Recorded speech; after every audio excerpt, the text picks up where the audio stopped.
Our channel technical अपना। जैसे कि मैं ये वीडियो लेके आया हूँ हमारे 26 जनवरी के उपलक्ष्य में, ठीक है, गणतंत्र दिवस है हमारा, तो 73वां गणतंत्र दिवस की ढेर सारी शुभकामनाएं आपके पूरे परिवार को और सगे संबंधियों को। आइए जानते हैं कि गणतंत्र किसको बोला जाता है। जनता के द्वारा अप्रत्यक्ष रूप से चूज किया गया मेंबर को हम गणतंत्र और गणतंत्रात्मक देश भी कहते हैं। जैसे कि जनता के द्वारा जो अप्रत्यक्ष रूप से चूज किया जाता है वो हमारे राष्ट्रपति होते हैं। जैसे फ्रेंड आप डायरेक्ट वोट जो देते हैं वो पीएम चूज कर सकते हैं, एमएलए एमपी को चूज करते हैं, लेकिन जो एमएलए एमपी जो चूज किए हैं आपने, जो गए हैं पार्लियामेंट में बैठे हैं, वो अपने में इलेक्शन करके चूज करते हैं, वोट डाल के चूज करते हैं कौन राष्ट्रपति बनेगा, ठीक है। तो जनता चूज नहीं करती है, वो उन लोग चूज करते हैं, ठीक है। इसी को कहते हैं जनता के द्वारा। जनता के द्वारा का मतलब कि आपने एमएलए एमपी को चूज किया और आप प्रत्यक्ष रूप से उन्होंने चूज किया फिर उसको राष्ट्रपति को, तो उसी को गणतंत्र कहते हैं। गणतंत्रात्मक देश है हमारा, इसी को गणतंत्र कहते हैं। आइए चलिए फिर हम बताते हैं 26 जनवरी के उपलक्ष्य में कि हमने ये वीडियो लाया है आर्मी के ऊपर। देश की आर्मी पहले तो सैल्यूट है। आइए बताते हैं 15 जनवरी को हम आर्मी दिवस मनाते हैं। ये इनको KM करियप्पा, ठीक है, इन्होंने सबसे पहले हमारे ये थे कि इंडियन आर्मी के कमांडर इन चीफ थे। इन्हीं के उपलक्ष्य में हमारा 15 जनवरी को मनाया जाता है। इस दिन इनको ये पोस्ट दिया गया था। क्यों दिया गया था?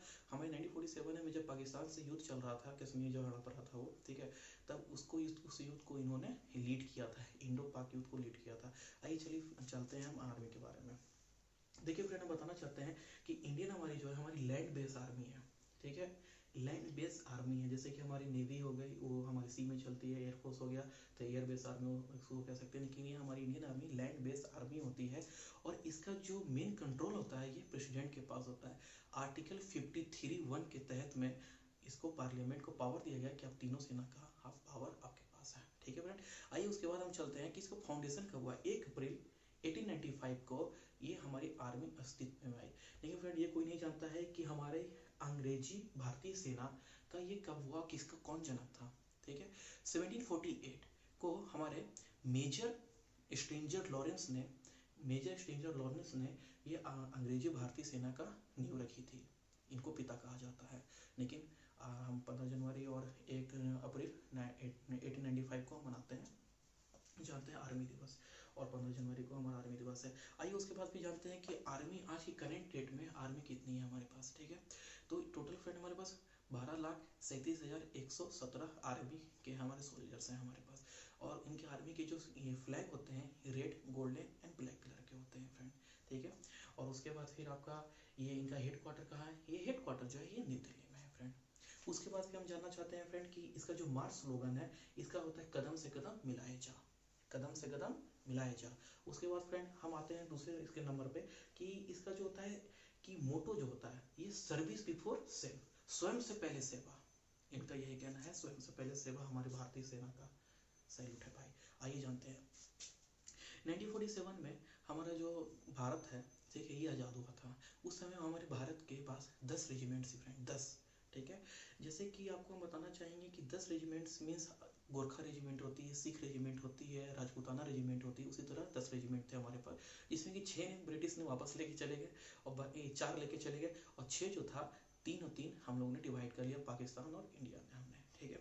जिस समय हमारा देश आज़ाद हुआ था फ्रेंड उस समय टोटल 600 रियासत जो थी वो उसको आज़ाद करके गया था अंग्रेज, जिसमें कि 562 रियासत जो थी उसको क्या किया कि अपने आप उन्होंने मिलने मतलब उनसे बोला गया, वो मिल के बाद में कोई उसमें दिक्कत नहीं हो। बाकी जो बच्चे कुछ थे उनमें दिक्कत हो रही थी, लेकिन फिर भी एक ससुरा बड़ा बदमाश था हैदराबाद, ठीक है। हैदराबाद बोलता था कि हम अलग बनेंगे, ठीक है। तो इसका हुआ क्या कि इसको पोलो फर्स्ट मिशन चलाया गया था। ये चलाया गया था आपका 13 सितंबर 1948 को पोलो फर्स्ट चलाया गया था और हैदराबाद को हमारे भारत का एक हिस्सा बना लिया गया था। फिर 1961 को हमारा गोवा दमन द्वीप को मिला लिया गया था। और उसके बाद फिर जैसे कि हम जानते हैं कि 62 में हमारा इंडो चाइना वार हो गया, फिर 65 में पाकिस्तान वार हो गया, फिर 1999 में कारगिल वार हो गया। कारगिल वार हमारा फ्रेंड चला था 2 महीने 2 वीक और 2 डेज में, 2 महीने 2 हफ्ते और 2 दिन चला था कारगिल वार। हमारी जीत हुई थी, इंडियन आर्मी है भाई हमारी। तो आइए उसके बाद भी चलते हैं कि मिसाइल की तरफ, कि भारत के पास कितनी मिसाइल्स है इसके बारे में हम थोड़ा जानते हैं, जानकारी लेना चाहते हैं। आपको पता होगा कि मिसाइल मैन अब्दुल कलाम को बोला जाता है, और मिसाइल वुमेन कमेंट में करके बताइएगा। चलिए हम बता देते हैं आपको, ठीक है। केसी थॉमस को कहा जाता है मिसाइल वुमेन। और चलिए मिसाइल को बांटा गया है उसकी स्पीड पे, सबसोनिक, सुपरसोनिक एंड हाइपरसोनिक, ठीक है, subsonic, supersonic and hypersonic missile को बांटा गया है, ठीक है फ्रेंड। आइए बताते हैं कि सोनिक सबसोनिक ये होता क्या है। देखिए, ध्वनि की चाल, ध्वनि की चाल को हम मेक कहते हैं, ठीक है। मेक नंबर का मतलब होता है वस्तु की चाल डिवाइडेड बाय ध्वनि की चाल, ठीक है, तो उसको मेक कहते हैं। तो मेक नंबर, एक मेक नंबर से कम को हम सबसोनिक कहते हैं, मेक नंबर के बराबर या मेक नंबर से हल्का ज़्यादा उसको हम सुपरसोनिक कहते हैं, और 5 या 3 से ज़्यादा मेक को हम हाइपरसोनिक कहते हैं। हमारे भारत के पास भी सबसोनिक सुपरसोनिक भी है, हमारे पास ब्रह्मोस है, ब्रह्मोस हमारा सुपरसोनिक में आ जाती है नहीं, सुपर सबसोनिक में भी आती है, और उसका एडवांस वर्जन बन रहा है सुपरसोनिक में भी आती है, हाइपरसोनिक पे काम चल रहा है इसका। आइए हम थोड़ा जानते हैं कि मिसाइल में किस टाइप के होते हैं। देखिए, मिसाइल जो होता है हमारे पास, ये 2 टाइप के होते हैं, एक क्रूज एक बैलिस्टिक।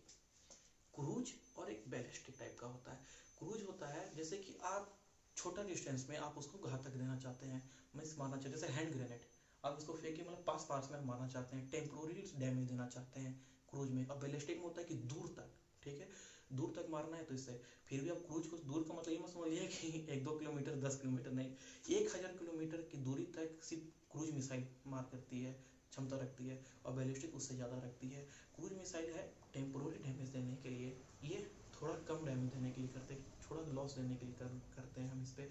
और ज़्यादा हमारा क्रूज मिसाइल ही यूज होता है, बैलिस्टिक मिसाइल क्योंकि देखिए अब ज़्यादा देश में लड़ाई नहीं हो रहा है, ठीक है, थोड़ा अगल बगल के देश में ही युद्ध होता है, जैसे पाकिस्तान हो गया, आसपास में चाइना वाइना हो गया, ठीक है, तो ये यहाँ पे क्रूज मिसाइल यूज होता है। बैलिस्टिक मिसाइल हमारे शोपीस, हमारे अब्दुल कलाम ने भी कहा है कि जो बैलिस्टिक मिसाइल है ये हमारी इस पर शोपीस के लिए बनी रह जाएंगी, इसलिए इस पर क्रूज मिसाइल जो हमारा ब्रह्मोस है इस पर और काम चल रहा है।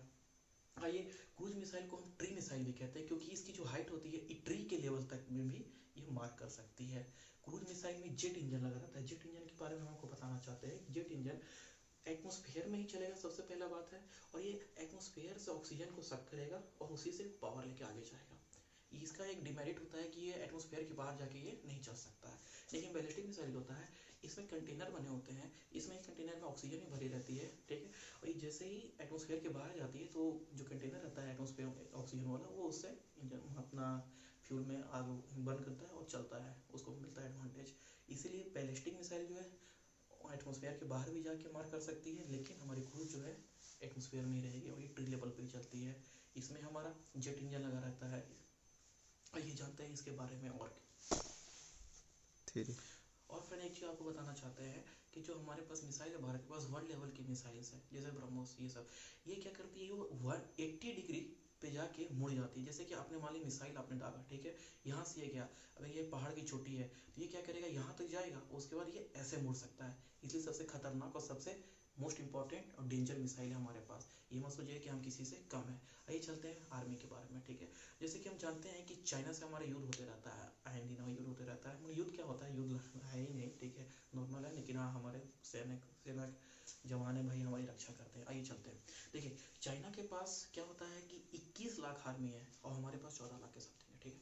तो हम सोचते हैं भाई चाइना के पास इतनी सारी आर्मी है, हमारे पास कम है, युद्ध होगा तो ऐसा होगा। लेकिन एक चीज़ समझिएगा, ठीक है, उसका एरिया भी बड़ा है, ठीक है। हमारे पास सबके लिए कोस्टल, ये कोस्ट गार्ड अलग है, नेवी अलग है, उसका क्या है, उसका एरिया ज़्यादा है, इसलिए उसके पास आर्मी ज़्यादा है, उसके ज़्यादा देश सटे हुए हैं, हमारे कम है, ठीक है। आइए चलिए, देखिए उसका कितना 21 लाख है, हमारे 14 लाख है, लेकिन याद रखिएगा रिजर्व आर्मी चाइना के पास मात्र 5 लाख है, और हमारे पास कितना है, हमारे पास है 21 लाख। समझ रहे हैं आप, रिजर्व आर्मी का मतलब है BSF आ गए, CRP ये सब जो आ गए, ये रिजर्व आर्मी है, ठीक है। ये हमारे पास 21 लाख है, 14 लाख उधर, 21 लाख इधर, ठीक है। और चाइना के पास कितना है, 21 लाख है मेन आर्मी और 5 लाख की रिजर्व आर्मी। समझ सकते हैं फ्रेंड, आपके पास कितने सारे, हमारा ये मेन क्या है, फेसबुक पे, सोशल मीडिया पे चाइना जो 10 मिलियन या बिलियन खर्च करता है ये मिथ फैलाने के लिए कि हाँ हम ताकतवर हैं, लेकिन ऐसा है नहीं फ्रेंड, अपन बहुत ताकतवर है, ठीक है फ्रेंड। आइए आर्मी के बारे में समझ गए कि आर्मी के बारे में आप कंफ्यूज मत होइएगा। 21 लाख उनके पास तो है, हमारे पास 14 लाख है। यहाँ पर रिजर्व आर्मी 21 लाख है, बहुत ज़्यादा हमसे, उनके पास रिजर्व आर्मी मात्र 5 लाख ही है, ठीक है फ्रेंड। आइए, और फ्रेंड आपको और जानकारी लेनी है टैंक के बारे में, राइफल के बारे में, फिर एयरक्राफ्ट के बारे में आपको जानकारी लेनी, तुलना करना है, चाइना मेरे पास डाटा है, चाइना और इंडिया पाक के बारे में, तो आप कमेंट करके बताइए, हम आपको और बताना चाहेंगे, ठीक है। और आपको ढेर सारी शुभकामनाएं 26 जनवरी के लिए। स्वस्थ रहें, सेफ रहें। जय हिंद, जय भारत।